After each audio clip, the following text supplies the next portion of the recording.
मैं आप सबको दिल से धन्यवाद भी करता हूं, आपका आभार भी व्यक्त करता हूं कि आपने नॉन स्टॉप तीसरी बार भारतीय जनता पार्टी की सरकार नरेंद्र मोदी जी के तत्वाधान में बनाने का काम किया है।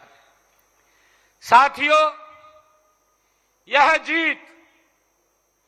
जीत हरियाणा के 3.25 करोड़ लोगों की ये जीत है।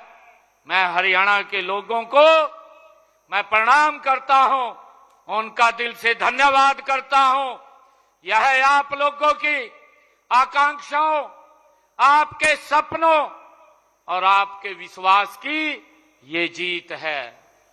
साथियों, आज गोहाना विधानसभा की यह धन्यवाद एवं विकास रैली ये उस विश्वास का प्रतीक है जो आपने भारतीय जनता पार्टी की नीतियों और देश के यशस्वी प्रधानमंत्री आदरणीय नरेंद्र मोदी जी के कुशल नेतृत्व में आपने जताया है।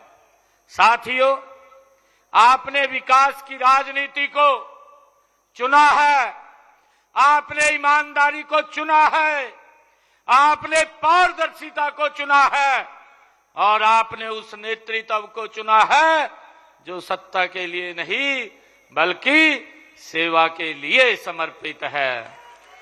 साथियों, ये जनादेश ये इस बात का प्रमाण है कि हरियाणा अब दशकों से चले आ रहे क्षेत्रवाद, जातिवाद, परिवारवाद, भ्रष्टाचारवाद की राजनीति को पीछे छोड़ करके आज विकास और राष्ट्रवाद के पथ पर 3 गुना गति से साथियों आगे बढ़ चुका है। साथियों, आज हरियाणा विकास के नए आयाम छू रहा है।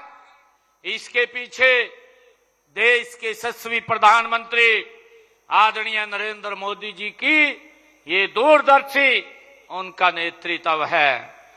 साथियों, आदरणीय प्रधानमंत्री जी ने देश को एक नई दिशा दी है, एक नई ऊर्जा दी है। साथियों, एक नया आत्मविश्वास देश के यशस्वी प्रधानमंत्री नरेंद्र मोदी जी ने दिया है। साथियों, उनके कुशल नेतृत्व में भारत आज विश्व पटल पर नई ऊंचाइयों को छू रहा है।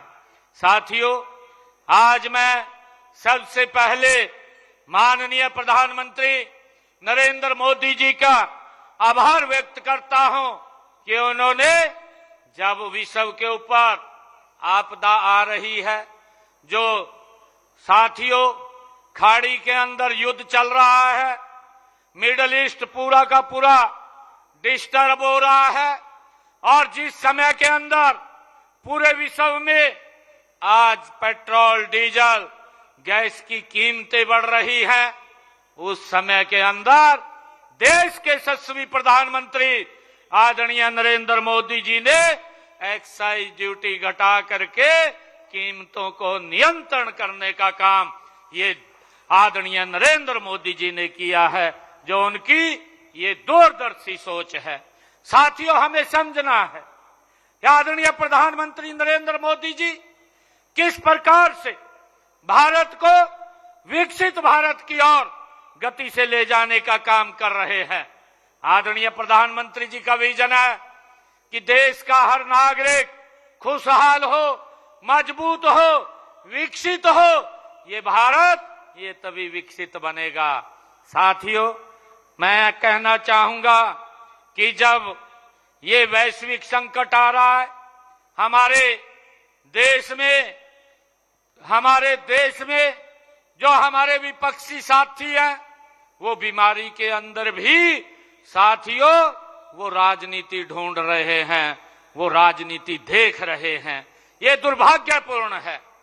साथियों, जब कोरोना काल था, हम सब जानते हैं कोरोना काल के समय में साथियों न दवाई थी, न वैक्सीन था, परंतु भारत के पास एक दूरदर्शी नेतृत्व नरेंद्र मोदी जी के रूप में भारत के लोगों के साथ खड़ा था। साथियों, अगर हमारे भारत के लोगों को दुनिया के किसी भी देश के अंदर अगर वहां पर कोई दिक्कत आती है तो भारत का नेतृत्व नरेंद्र मोदी उनके साथ खड़ा हुआ दिखाई देता है। साथियों, जब पिछले दिनों अफगानिस्तान के अंदर भी जब दिक्कत भारत के लोगों को आई तो वहां से सम्मान भाइयों लोगों को भारत लाने का काम नरेंद्र मोदी जी ने किया है। कोरोना काल के अंदर भी आदरणीय मोदी जी ने दुनिया से लोगों को भारत लाने का काम नरेंद्र मोदी जी ने किया है और विपक्ष हमारा ये राजनीति ढूंढ रहा है। भाइयों, हमने इस बात को समझना है। आदरणीय प्रधानमंत्री जी ने कहा है कि ये राजनीति ढूंढने का समय नहीं है, एकजुटता से इस समस्या का सामना करने का समय है और हम मिलकर के जब इकट्ठे होकर के चलेंगे, ये भारत चलेगा तो हम इस समस्या से भी बाहर निकल जाएंगे। जब हम कोरोना जैसी महामारी से साथियों बाहर निकले हैं तो इससे भी बाहर निकल जाएंगे, परंतु हमें सचेत रहने की आवश्यकता है। साथियों, मैं आप लोगों को ये कहना चाहता हूं कि देश के यशस्वी प्रधानमंत्री आदरणीय नरेंद्र मोदी जी जिनकी एक सोच है, उनकी सोच है राष्ट्र प्रथम। उस नीति पर चलते हुए हर भारतीय को संकट में भारतीयों के साथ वो खड़े हुए दिखाई देते हैं। मैं आपको ये आश्वस्त भी करना चाहता हूं कि हरियाणा में पेट्रोल, डीजल और गैस की कोई कमी नहीं है। साथियों, प्रदेश के 4032 पेट्रोल पंप और गैस एजेंसियों पर पर्याप्त स्टॉक उपलब्ध है।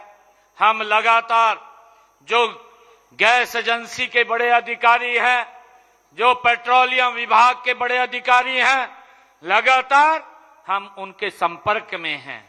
साथियों, हमने ये कहा है अधिकारियों को कि इसकी आड़ में कुछ लोग कालाबाजारी की तरफ बढ़ जाते हैं। मैं ये भी कहना चाहता हूं कि जो लोग कालाबाजारी करने के अंदर शामिल होंगे उनके खिलाफ सख्त कार्रवाई वो हमारी सरकार करेगी। साथियों, मैं आप लोगों को ये भी कहना चाहता हूं कि हमारी नॉन स्टॉप डबल इंजन सरकार ने पिछले 11-11.5 वर्षों में जो कार्य किए हैं उनका लाभ हर घर तक पहुंचा है। हमने सबका साथ, सबका विकास, सबका विश्वास और सबके प्रयास के मंत्र को धरातल पर उतारने का काम ये हमारी सरकार कर रही है। साथियों, आज हमारा किसान सशक्त है, हमारे युवा आज आत्मनिर्भर बन रहे हैं, हमारी माताएं बहनें आज सुरक्षित और सशक्त महसूस कर रही हैं। मैं पूरे विश्वास के साथ एक बात कहता हूं कि आपके क्षेत्र के विकास में किसी भी तरह की कोई कोर कसर बाकी नहीं छोड़ी जाएगी। मैं आज यहां आपके क्षेत्र के विकास को एक नई दिशा देने के लिए आज आपके बीच में आप सबका आशीर्वाद लेने के लिए आया हूं। साथियों, आज मैंने यहां पर 113 करोड़ 62 लाख रुपए की लागत की 16 परियोजनाओं के उद्घाटन और शिलान्यास किए हैं। साथियों, इनमें 20 करोड़ 52 लाख रुपए की लागत के 7 उद्घाटन और 93 करोड़ 10 लाख रुपए की लागत की 9 शिलान्यास इसमें शामिल हैं। साथियों, मैं ये भी बताना चाहूंगा कि इस हलके के विकास को गति देने के लिए हमने 11.5 वर्षों में 97 अनाउंसमेंट किए थे। 97 अनाउंसमेंट और मैं बताना चाहता हूं कि उनमें से 87 का काम हमने पूरा कर दिया है और शेष के ऊपर काम चल रहा है। साथियों, ये हमारी सरकार की कटिबद्धता है कि जो बोलते हैं उसको पूरा करते हैं। साथियों, हमने गोहाना हलके में, मैं ये भी बताना चाहता हूं कि हमने गोहाना हलके में पिछले लगभग 11.5 वर्षों में यहां गोहाना के लिए 1794 करोड़ रुपया हमने विकास कार्यों के लिए यहां पे खर्च किया है।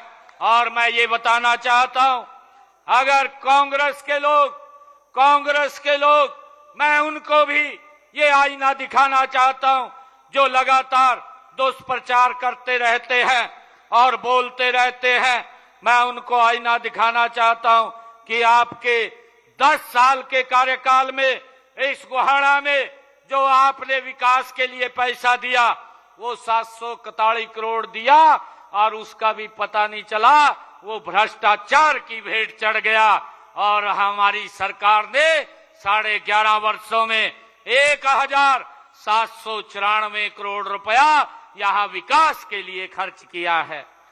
साथियों, मैं ये भी बताना चाहता हूं कि हमारे तीसरे कार्यकाल में प्रदेश में सर्वांगीण विकास और हर वर्ग के हितों की सुरक्षा के लिए हमारी सरकार ठोस कदम उठा रही है।